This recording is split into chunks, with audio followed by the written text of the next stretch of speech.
যুব সাথী ইতিমধ্যে তৈরি করা হচ্ছে। যুব সাথীটা কি গিমিক? কি বলছেন বিভিন্ন জায়গাতে বাসিন্দারা, বিভিন্ন জায়গার যারা যুবক তরুণ প্রজন্মের যারা প্রতিনিধি, তারা বলছেন যে যুব সাথীর টাকাই নাকি এখনো ঢোকেনি। কেউ বলছেন মেসেজ ঢুকেছে কিন্তু অ্যাকাউন্টস দেখতে পাওয়া যাচ্ছে না, যুব সাথীর টাকা ঢোকেনি। কেউ বলছেন যে ভিডিও বলছে কবে ঢুকবে জানা নেই, আপলোড হয়েছে কিনা নাকি ডাস্টবিনে ফেলে দিয়েছে ফর্ম, কেউ জানে না। যুব সাথী নিয়ে ইতিমধ্যে সোশ্যাল মিডিয়ায় মজার মজার কন্টেন্টও তৈরি হয়ে গিয়েছে।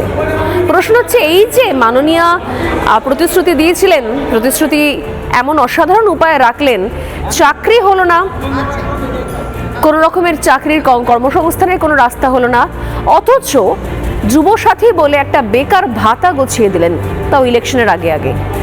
সত্যিগুলো কাজে আসবে? প্রসঙ্গত এরা তো নতুন ভোটার, তারা কি বুঝতে পারছেন যে আসলে কিভাবে বোকা বানানো হয়েছে?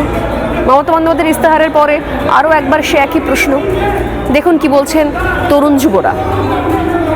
যুবসাথীর টাকা এখনো পর্যন্ত দেখা যাচ্ছে না এবং ঢুকেও নি অনেকে, আমাদের অনেক জনকার ঢুকেনি। যুবসাথীর টাকা এখনো পাইনি। ভিডিও বলছে কাগজ আপলোড করা হয়েছে, কবে ঢুকবে কোনো গ্যারান্টি নাই, এইসব বলতে চাইছিলাম। পরে কাগজ আপলোড করেছে না ডাস্টবিনে ফেলে দিয়েছে সেটাও জানি না।